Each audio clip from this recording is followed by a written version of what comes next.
All right, so we'll wait a few minutes to give more people the opportunity to get into the room with us. Um, and then we'll get started. Welcome, welcome, welcome, everyone. Everyone who is here, please, in the chat, I can't speak tonight, apparently. In the chat, please let us know where you're tuning in from. Boss Credit Academy family, let us know where you're tuning in from.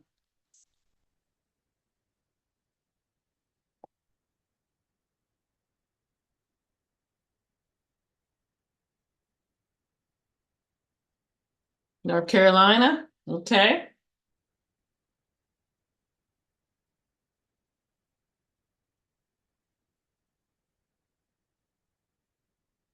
GA, okay. North Carolina, Georgia, Michigan. Okay.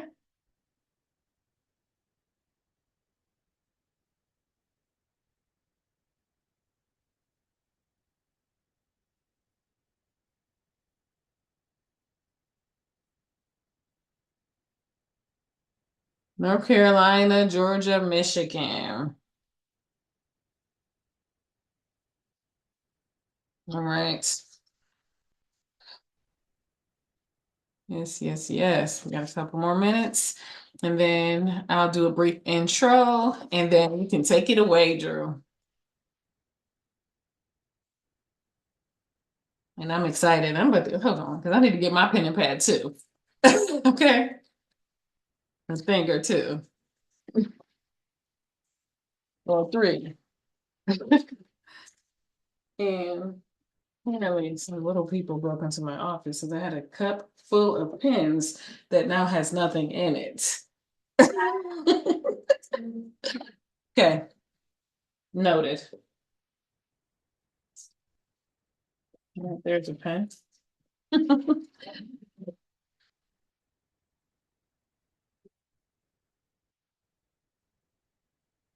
Oh, this is connecting. All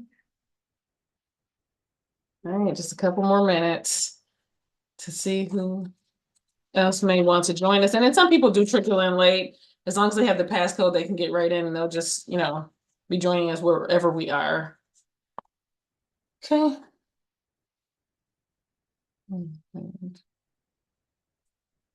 All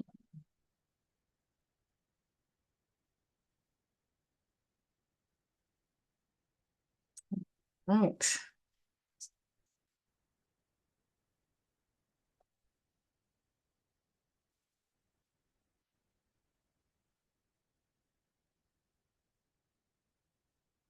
All right. One more minute, then, I'm gonna go ahead and do the intro and let you take it away.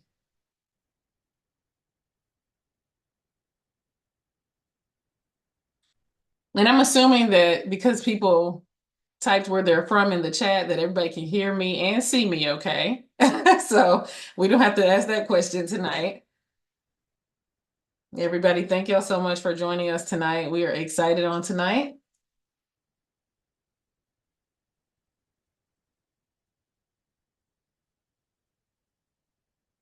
I feel like it's taking forever for the clock to change. All right. So I'm going to go ahead and do the intro. So I hope everyone is doing well tonight.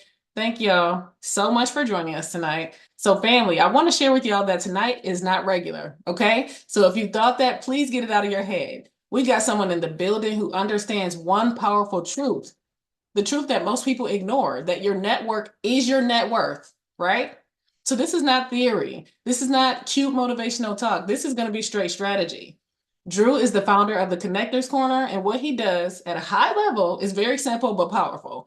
He teaches people how to leverage relationships the right way, right? It's not about begging, it's not about clout chasing, it's not awkward DMs, but real connections that really can create real opportunities and real income. So while most people are scrolling, I'm sure he's building, right, Drew? While most people are collecting contacts, I'm sure he's activating them. Well, most people say, well, I know somebody. He can show you how to monetize that somebody. So if you've ever said, I know a lot of people, but I'm not making money from it, tonight is about to shift your mindset. So listen, I have my notebook. So grab your notebook, Lock in and get ready to learn how to turn conversations into collaborations, all right? Connections into cash. So please help me welcome the founder of the Connectors Corner, Mr. Drew Dockery. What's going on, everybody? How y'all doing? Just listening to that intro, I'm like, man, I'm gonna have to take up an offering for her after this, man. This is She's talking a little bigger than I think I am. So, but no, I Oh, appreciate the intro. yes, absolutely. Definitely appreciate the intro. Well, everybody, like she said, I'm Drew Dockery. I'm out here in Buffalo, New York. I'm a business professional, business coach, and what I do is I help sales professionals, um, people who have an idea. You're an entrepreneur of any kind, you're a leader of any kind, but I help people, individuals specifically, sell services, products, or ideas, and learning how to do that properly by doing three simple things. Number one is monetizing your relationships. Number two is growing your network. And number three is making proper connections. I'm also an author. Also the author of two books. First one is The Connector's Handbook. The second one is Think Sales, Make Friends: How to Unlock Your Path to Millions from the Second Seat. That was my latest book, just dropped last year. But I just want to give some information to you guys tonight that'll give you some strategy to turn your 2026 into one of the biggest years you've had thus far. A little bit about my background. I've been in the sales and training space for different sales companies since it's been over a decade. So maybe about 2011, 2010 is when I started. I was going out to different regions, training different sales organizations for them to get the best productions out of their groups. In 2021, I ended up founding my own company and stepped away from the sales and training service industry. I think I built my first six-figure business in 2016, and we did it in about 2 weeks. And then I went on to build my first seven-figure business just before the pandemic in 2020. So 2019, closing out in 2020. I think the fiscal year ended 2020 January. But just a little mild success. I've been blessed. I've had some opportunities to do some amazing things. But I don't say that it's any skill or talent of my own. It's based on the grace of God. So I'll be honest. I'm in ministry, but I teach and I train from a space of biblical principle, not to look to change anybody's religious views or thought processings. That is not my goal. My goal is simply to highlight certain principles that most religions, if not all, specifically mine, follow. And we take those highlighted principles and we activate them in our lives to be able to get more um, higher level results for what it is that we do. So, if you can listen tonight without defending, that allows me to speak without offending. And we can have an adult conversation about what you can possibly take and apply it to your life for growth. So we're going to start with, matter of fact, I'm going to just give y'all the game tonight. I'm going to give y'all what I normally charge my clients for, um, because I want you guys to win this year. So the first thing you need to do when it comes to monetizing your relationships, you need to do an audit on your network. Write that down. You need to do an audit on your network. What does that mean? Auditing your network is really you putting a list together of everybody you know and getting a chance to categorize that list to see who it is that you know. A lot of times we are out, we're networking. Maybe we're going to different services, we're going to different meetings. You might be at the mall hanging out, whatever, but you meet people all the time, right? How often do you actually, I would say, conceptualize this person's value in your life? How many times do you do that? Most of us who are in the business space, if we have business cards, because I honestly tell my clients, you can have business cards, but don't rely solely on business cards. I don't know why that's the first thing most people do when they start a new career or they start a business. I got to go get me some business cards made. Absolutely a waste of money. because the first time you give your business card out, you're going to give it to them. They're going to hear your name. They're going to take your business card, put it in their pocket. And when they get home, they put it right on their dresser. And do you know what happens after that? That business card is now under a pack of mail, unpaid bills, student loan checks, or student loan receipts. It's a bunch of stuff that's on top of this card. You don't see that card for the next 6 months, right? And then when you finally see that card again, you are clearing off this space because you're trying to do spring cleaning, summer cleaning, winter cleaning, whatever kind of cleaning people want to, attach to it. And then you throw that business card somewhere and you never hear from that person. You never reach out to that person at all. So it's a waste. Business cards are marketing tools. A business card is a marketing tool that should be used in place of you not being in a certain space. If somebody walks by a space, they're looking for your service, they're looking for your product, they'll pick your business card up because they need what you offer, right? You are the business card when you're in a room. So I need everybody to try this. Just the next networking event that you go to, say something simple. Like when I go out, people will say, "Hey, Drew, you got a business card?" I say, "No." Would it be okay if we connect directly? Write that question down because it has to be natural in your language. Would it be okay if we connected directly? Connecting directly could be your social media, which is very good. But the best of them is your phone numbers. So in my phone, this is all a part of auditing your network, right?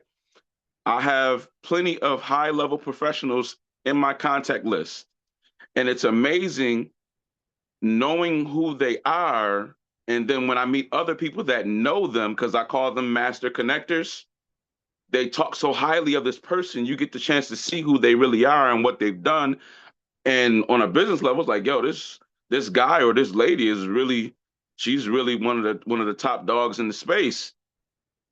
Um, but they look at you like a friend. They don't look at you like somebody who they're just looking to make money on. They look at you like a friend. But the person that is third party is somebody that they look to make money on.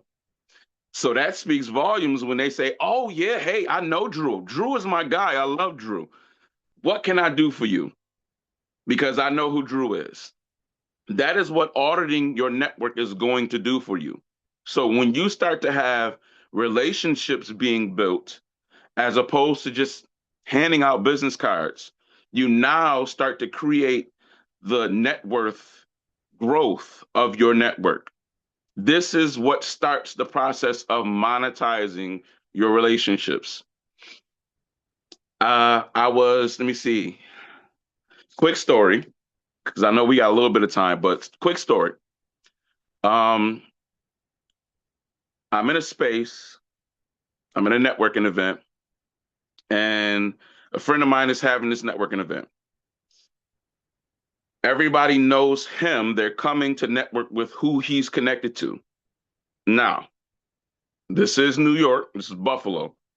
I am a 40-year-old black man in Buffalo, and I'm walking into this space kind of similar to, hat, hoodies, blazer, jeans. Okay, that's the outfit.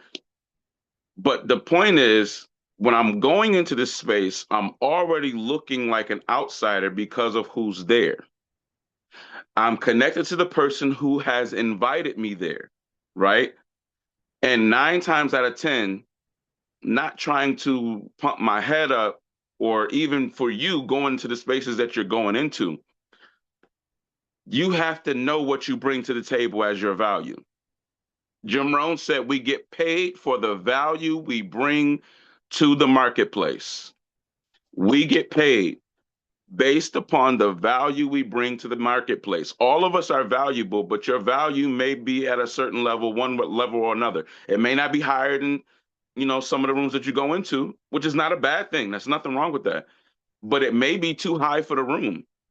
A lot of times in the rooms that I find myself in, especially this particular room give you the story for my level of value was up here, along with the guy who's offering the networking event opportunity. So I get there, I walk in, I shake his hand. When his network see who I am and they see me shake his hand, now they start to question, why is he here? Who is he? What is he doing that he should be in this space? That's the world we live in, unfortunately. So we have this conversation, me and my buddy, and I greet him. And next thing you know, a couple of the other guys that he looks at as his peers who already know me because they've worked with me on certain levels, now they come over and they speak because they're surprised to see me too. Okay. Now I have more of the attention of the room working for me. Now, this is the value of auditing your network. This is how you start to monetize. The Bible says, know them who labor among you, right? That's the first principle for the night. Know them who labor among you. That does not mean specifically just for your space of business. That means everybody who's in the professional arena or space that you can connect with because you don't know who they know. But you should know everybody around you who's laboring. So I'm a business coach. My buddy is a mortgage broker. Ironically enough, when I first started my coaching business, a lot of my clients were from the real estate space because I was a real estate investor. I dabble. I'm not the best. I dabble.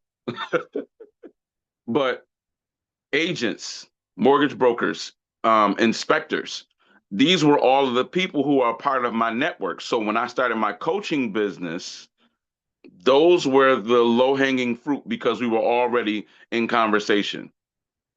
So going into this room, now my buddy, who's a mortgage broker or mortgage loan officer, he's now talking to me and he's having high level conversation with me at this moment. I meet a young guy in this conversation while me and my buddy are talking. He walks up, he gets introduced to me, and he is telling me what he does for business. Okay. I drop a small nugget, very small. Now I'll give it to you because you guys could probably use it.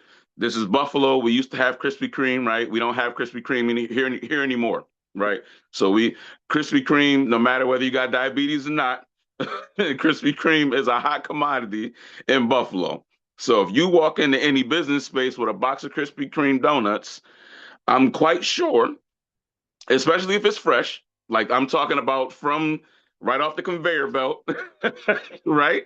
It's at least the same day. The same day. Cool. You got a box of donuts. You're gonna get an audience if you walk into any professional space. Okay.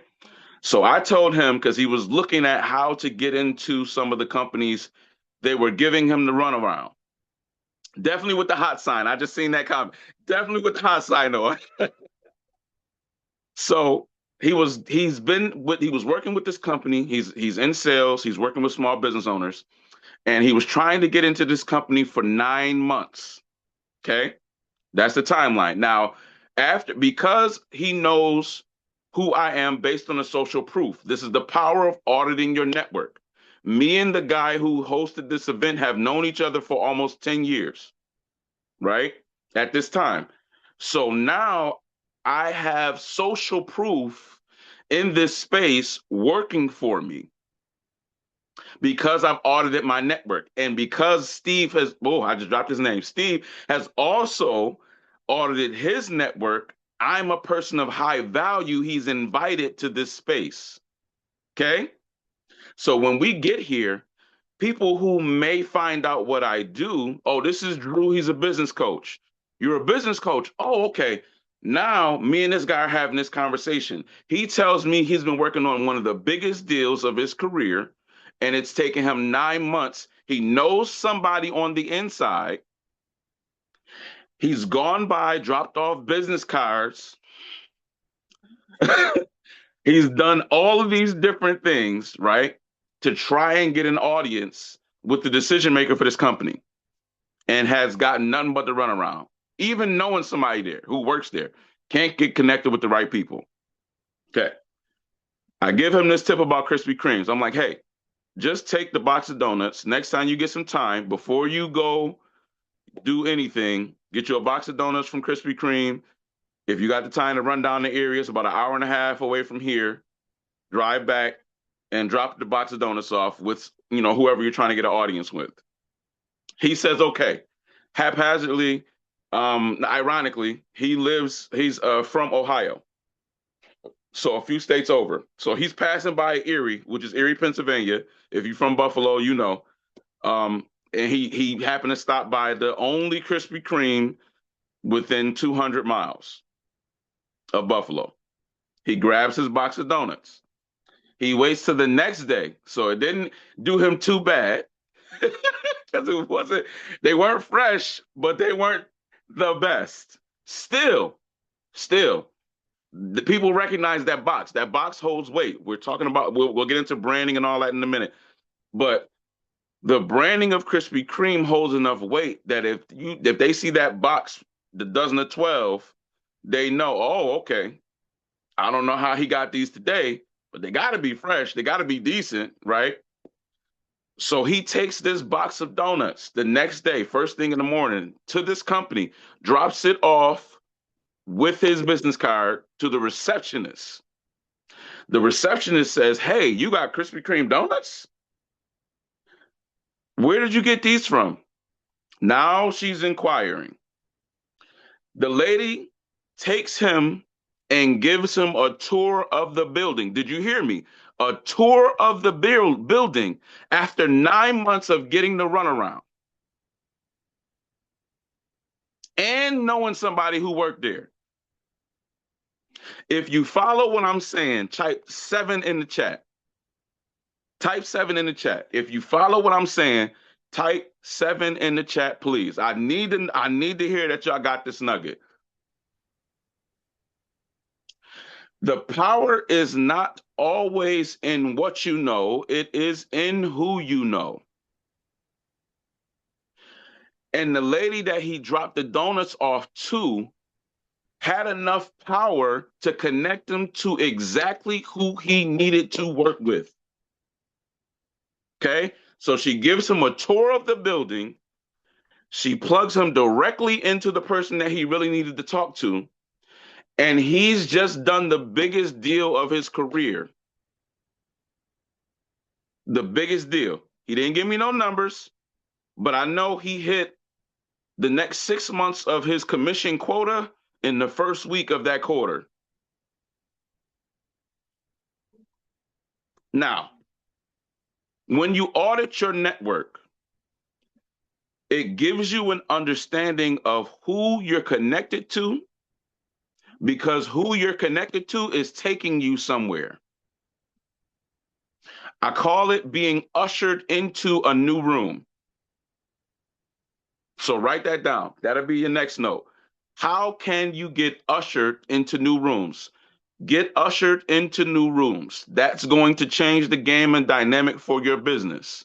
Because after you know who you have in your network, you've done your audit, now you can make efforts to start to connect with them on one level or another.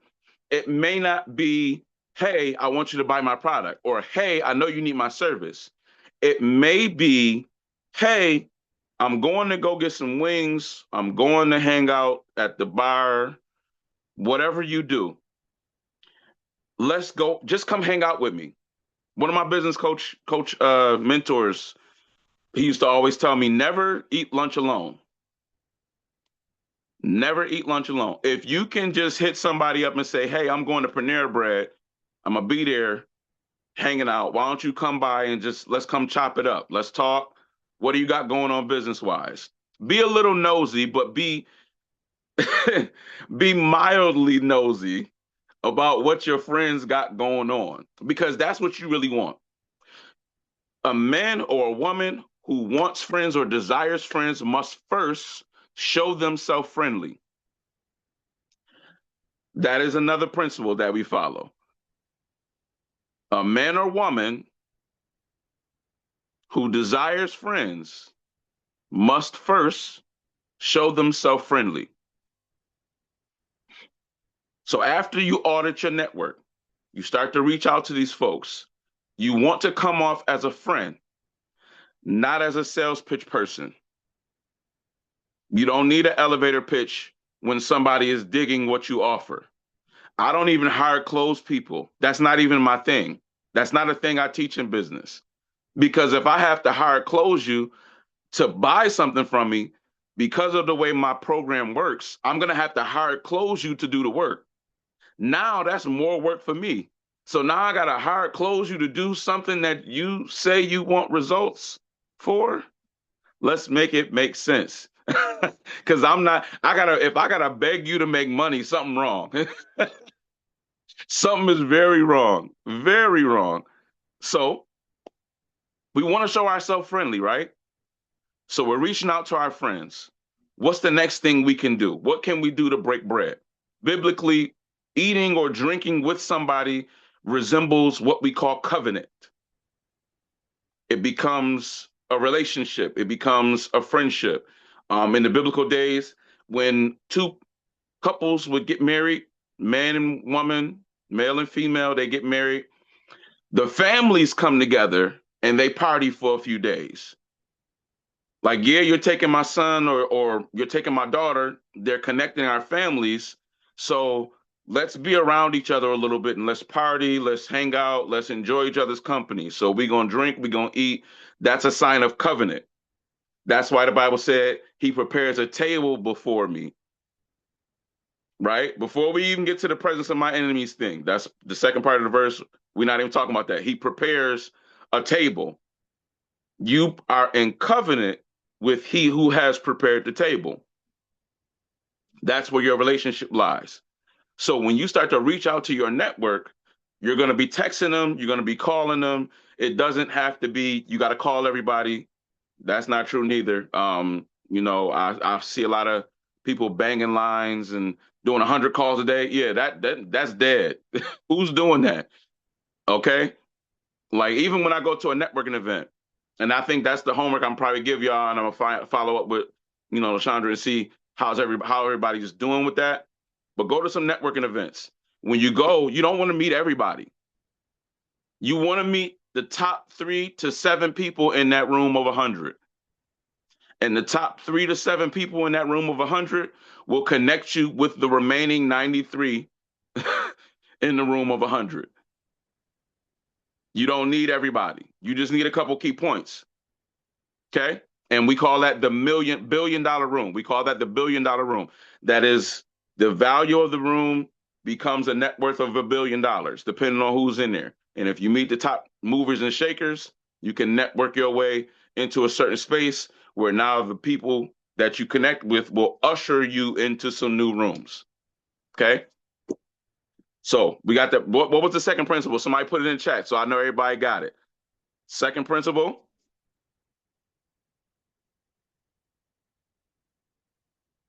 Anybody got it from me?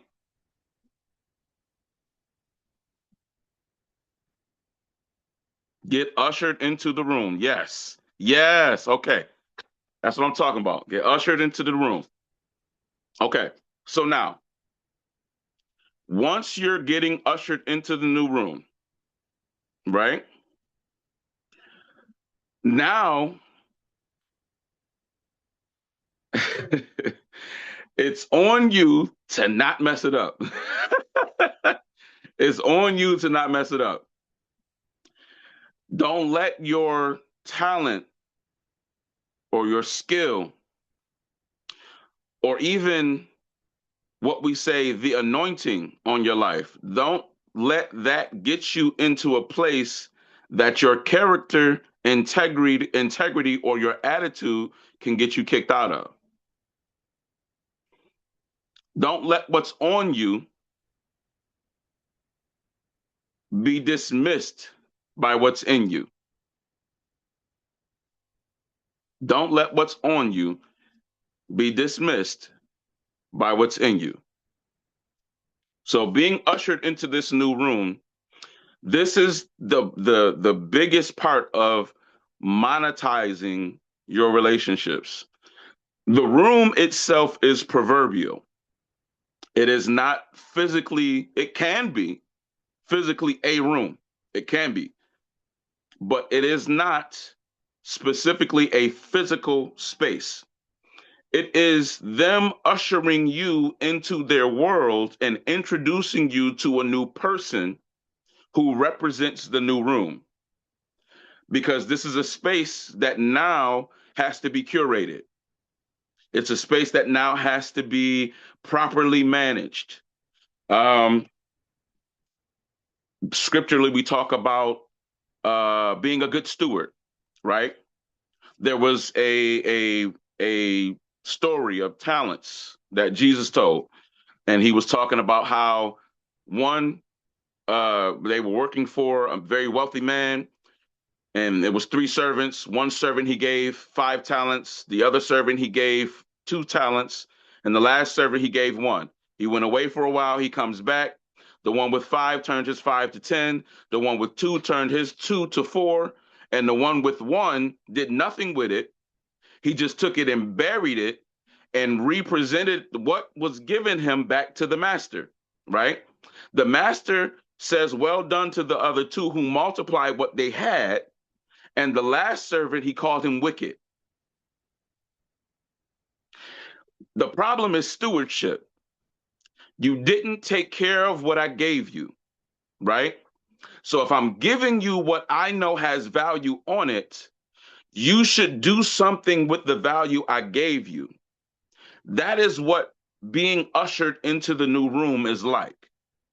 It is the master giving you access to something that you don't already have access to, and he's now allowing you to leverage his access. Let that be your next note. Next note. Leverage access. The access must be leveraged. Leverage is taking one thing and using it to get an advantage to get a bigger result, right? So everybody should be useful, but not abused. Being abused is wrong. Abuse, abnormal use, it is wrong. But you should be useful. So, as a servant in this particular story we were talking about, he wasn't useful and he abused his access by not being a good steward. The other two leveraged what they were given and increased and got more. Okay. If you are a ruler over a few things, if you're faithful over a few things, I'll make you ruler over many. That's principle. So when you're getting into this new space, you have to be prepared to leverage the networks that are going to come from these new relationships. Now, I how much time we got left, LaSahandra? I don't want to talk too long. About 20 minutes. 20 minutes. Okay. And then we are we opening up for Q&A after that or before the Yep. 20 minutes is up? Then 20 Okay. minutes and then Q&A. Q&A. Got you. Okay, cool. So yeah, we got a little bit of time. So um leveraging your access, right? Once you've leveraged your access, you should now keep the ball rolling. It should be a constant thing because you have to go into these spaces not looking to sell immediately. Most deals, I would say, not even most deals, there are 2%. 2% of most one-on-one interaction that ends up in a sale immediately. Only 2% of transactions happen like that. And that happens when a person's desire meets exactly what you offer, or you meet what their desire is, excuse me, for what they're trying to do or what they need met. If they need a car, they're looking for a car, you sell cars, it's an easy fix. But maybe they got a decent car and they're not looking for a new car for the next 6 months. Does that mean that the sale is dead? Maybe not necessarily, but you shouldn't go into that space looking to sell them a car right now and then feel because they don't want to buy a car right now, it eliminates your opportunity to sell. No, it doesn't. It actually opens the door to build the relationship and leverage the access. You have to be prepared to leverage the access. They may not need a car right now, but I guarantee you they're connected to somebody, probably multiple somebodies who need a car. You want to make yourself the biggest I know a guy you know,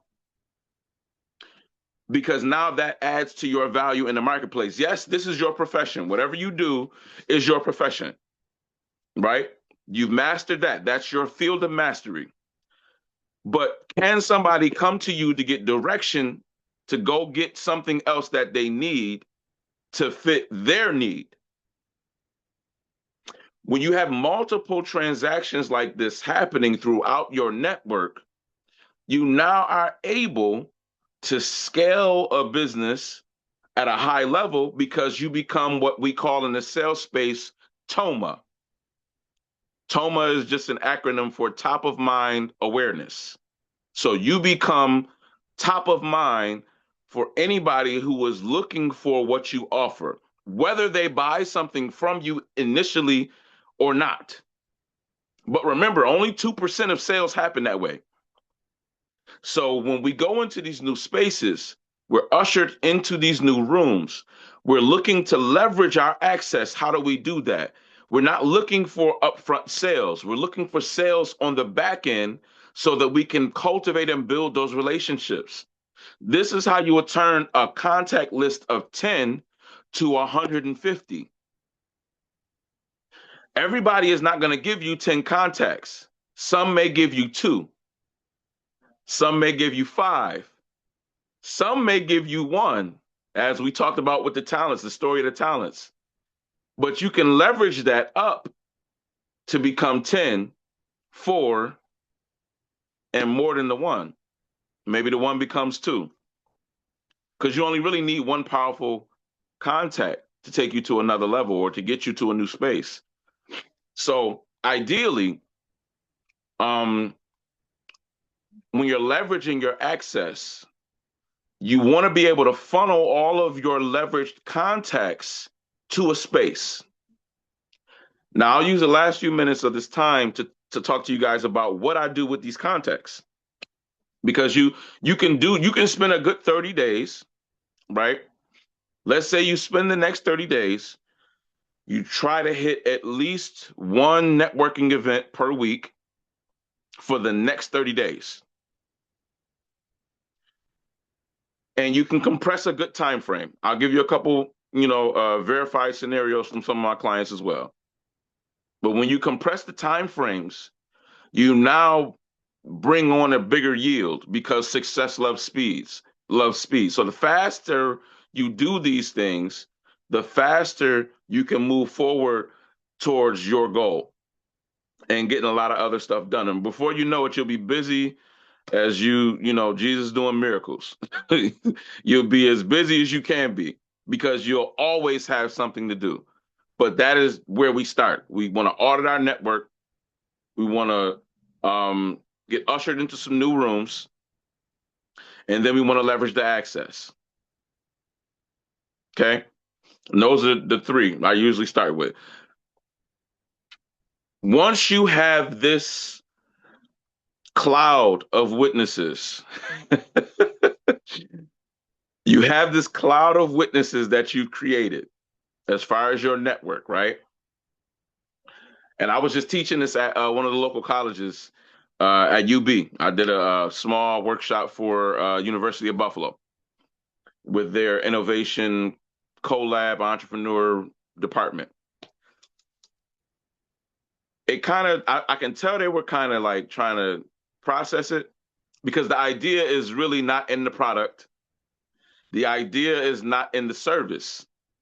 The idea is really how many people can you expose to what you do in a small compressed amount of time and give them a controlled exposure.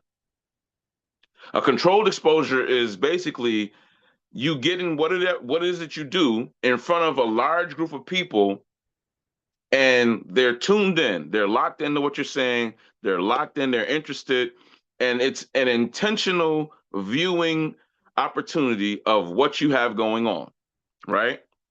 So this is all the steps that should happen after you audit your network. You audit your network, you're looking to get ushered into some new rooms, and now you're going to leverage some of the access, right? You create what we call a funnel in the business space. I hate to call it that because it sounds it's the word funnel was thrown around so much, it's like negative. It has a very negative connotation to me. Maybe it's not everybody else, but to me. I don't want to be a human being in any kind of funnel. Like, it's very disrespectful and condescending to me. that's just that's just me. But no, that's just me. That's my thoughts. But when you're getting into this space,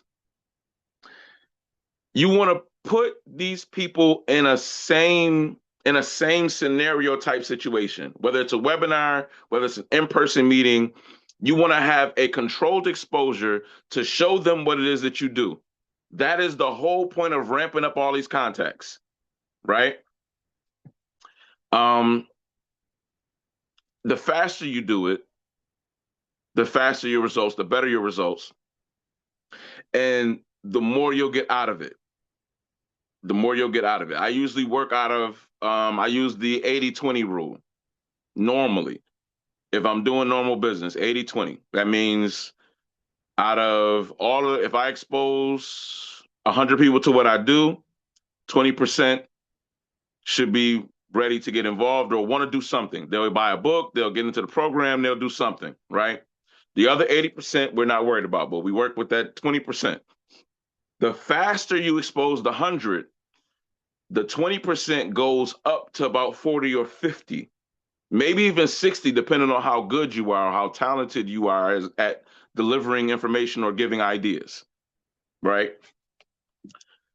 And I'm saying this because I want you guys to start to realistically look at what you do as a profession, whether it's even if you're in ministry, if you're looking to grow your ministry, you're in business, you're looking to grow your business, you're in sales, you're looking to grow your contact list, you're going to have to do the exact same thing I'm talking about here when it comes to auditing your network.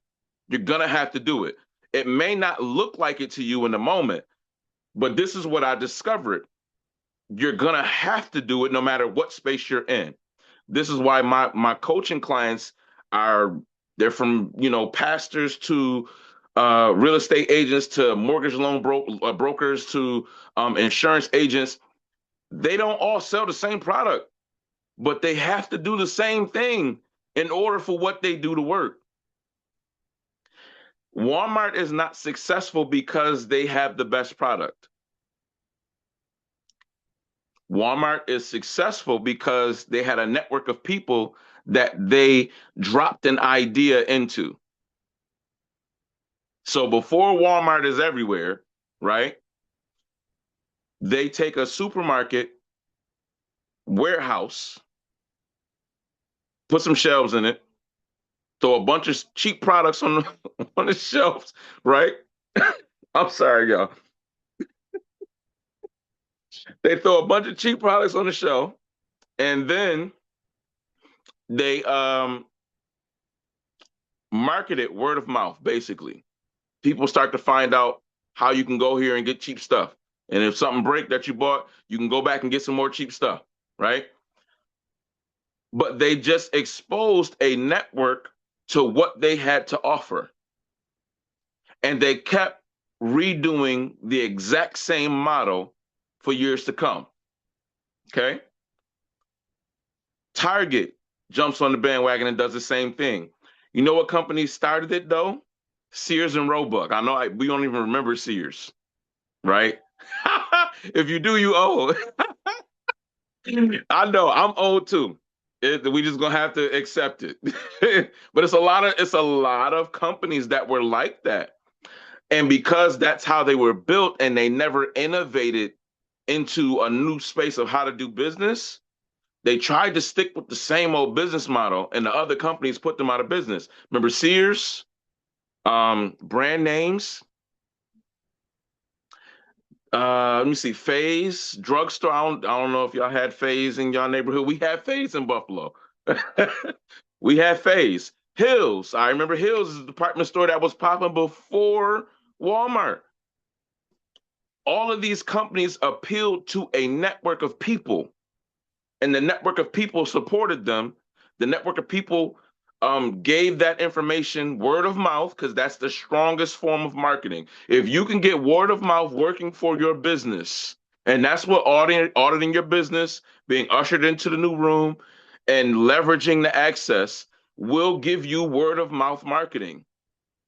Because now, oh, Kmart too, definitely Kmart, definitely Kmart. But now when you have people talking about what you do, you get a certain sense of virality. That's what we call being viral on social media. But everybody doesn't hit that element of being viral, but you can get enough traction with people who know you to where people will come seek you out to do business with you. Uh, I think it was Solomon, biblically, I'm paraphrasing, but he said a good name is more valuable than rubies because you have a good name, people will give your name to whoever they connected to. And I'll end with this note because this is the power of understanding your network, monetizing your relationships, right? Solomon was, as far as the Bible says, the wisest person in the world ever to live. He was a dignitary that coached other dignitaries. You don't have the Queen of Sheba just come visit you and bring you gold and rubies and precious jewels for nothing.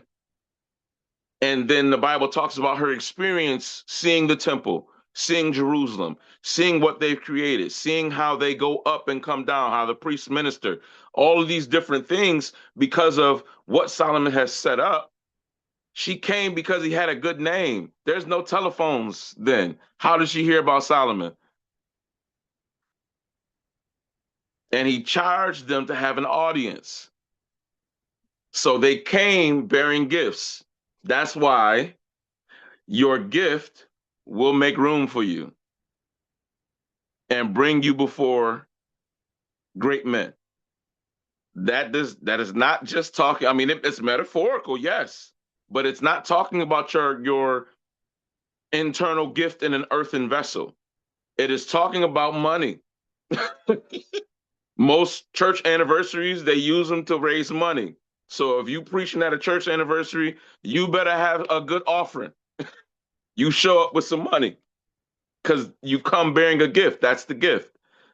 But also what you can provide, also your value, also whatever is placed in your earthen vessel.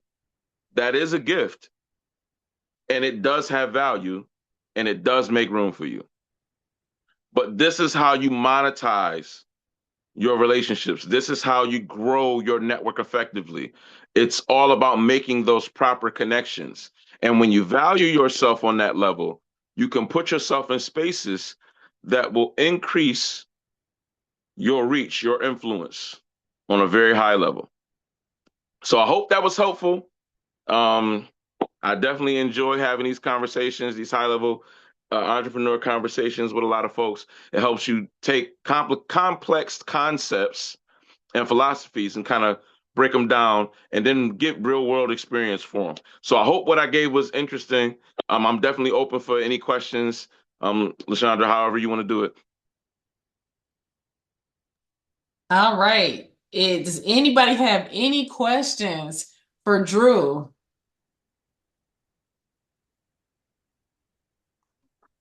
Somebody put Kmart in the chat. I remember that. I think that's where I got introduced to Little Caesars.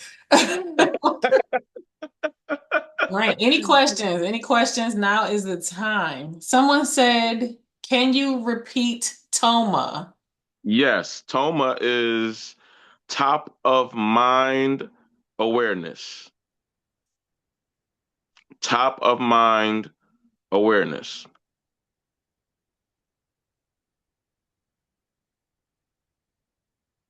Got it. Any other questions?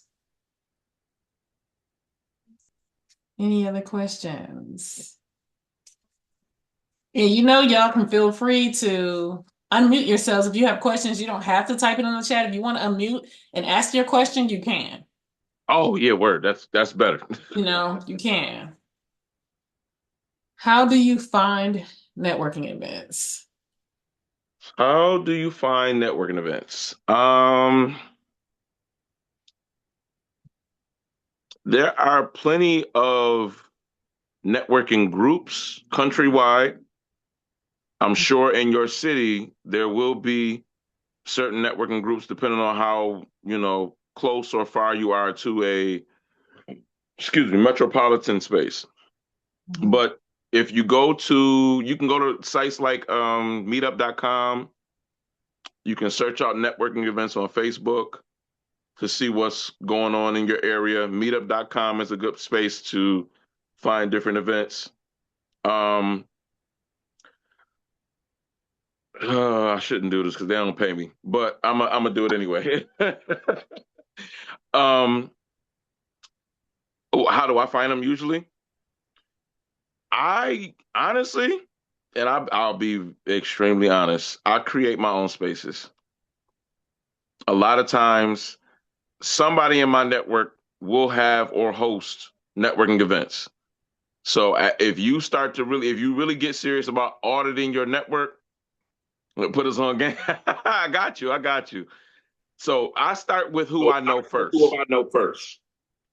Okay. I start Okay. with who I know I start with first, who I know first. and I reach out to them to see who's got what going on. And if you start to look to meet with them one on one or meet with them, connect with them, just reconnect. They'll tell you what's going on with them or what they're connected to that's happening that you can plug into. Okay. Outside of that, I would go look up. There's a organization called BNI, Business Networking International. I hate their Mhm. program, but Too. it's a good space to it's a good space to connect with people to get started. Also, your cities or counties, chamber of commerce, your town, your city chamber of commerce is a great place to meet people because they host a networking event that's normally trying to intrigue the professionals in that space or in that area. But as you get out there, if you just start the network, I'm telling you, the networking events is gonna fall in your lap. You're gonna have too many things to go do because everybody is a part of something, but they don't know that you're interested until you let them know what you do, or until they know that you do something that could be beneficial. So Mhm. if y'all don't have that conversation, nothing happens. So the best way to say, I would say the most powerful way to start to get into networking events or networking groups is to find out who's in your network. Find out who's in your network. Go through your phone, take that list of contacts in your phone, write them down, and write down how you know them. What do they do? Their profession. If you get to a person and you don't know what they do, that is somebody you need to have lunch or coffee with immediately. You Mhm. need to. I remember when I first, let me see. I think it was no, not first launching, but maybe last year. I categorized the way I built my businesses, right? So I will take a whole day and sit at Starbucks and every hour meet with somebody. And I'll be there for 8 hours like a job. And I done met with 8 people.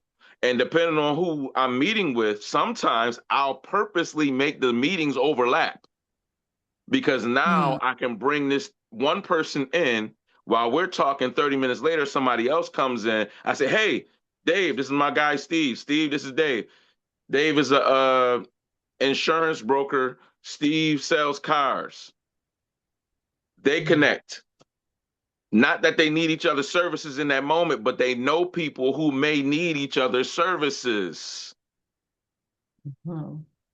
So that right there helps the network start. Then you simply just ask folks, hey, what you got going on? You familiar with any networking events going on in town?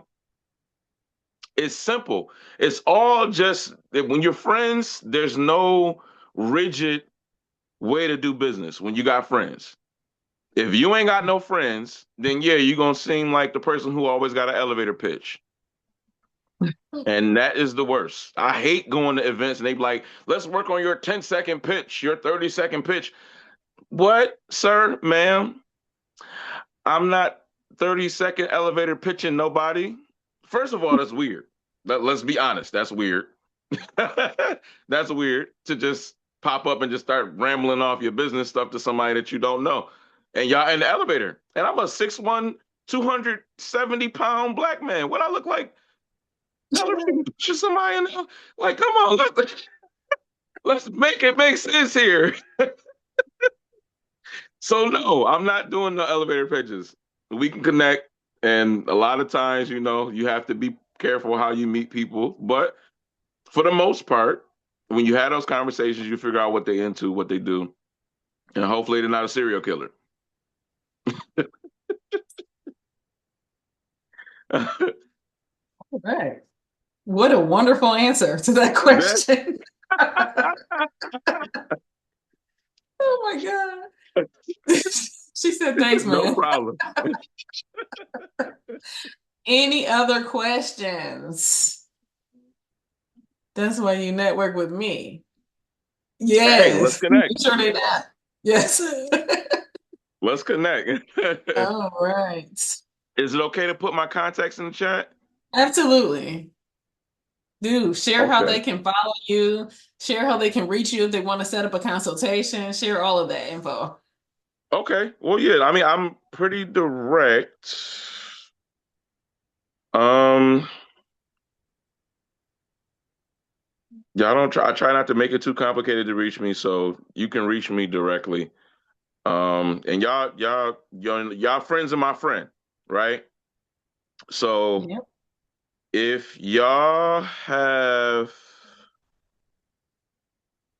I'll put my phone number in the chat as well as my social media handles. How about that? And then y'all can just shoot me a text with your full name and your business profession, Mhm. and we can go from there, and we'll start to connect. Absolutely.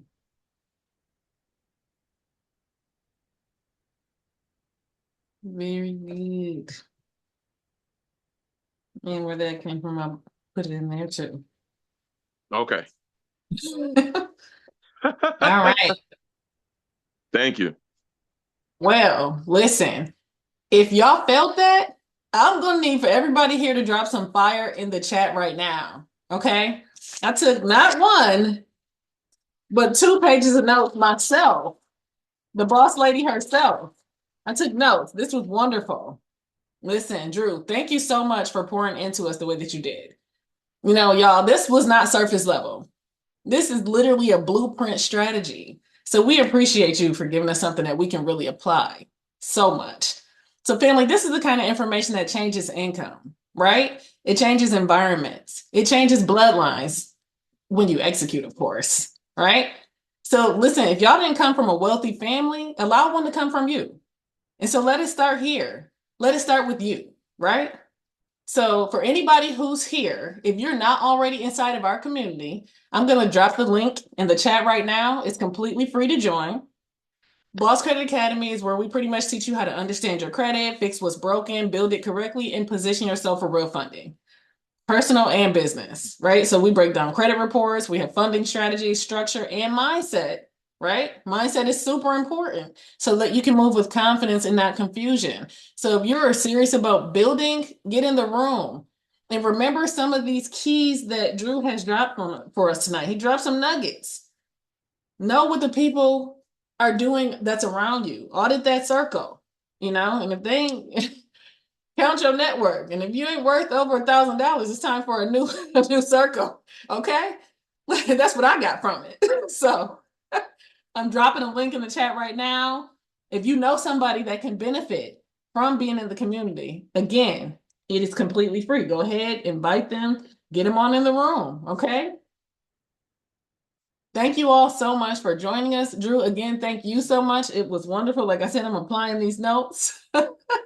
Thank you so much. And everybody have a wonderful evening. We hope to see you on the inside. Thank you.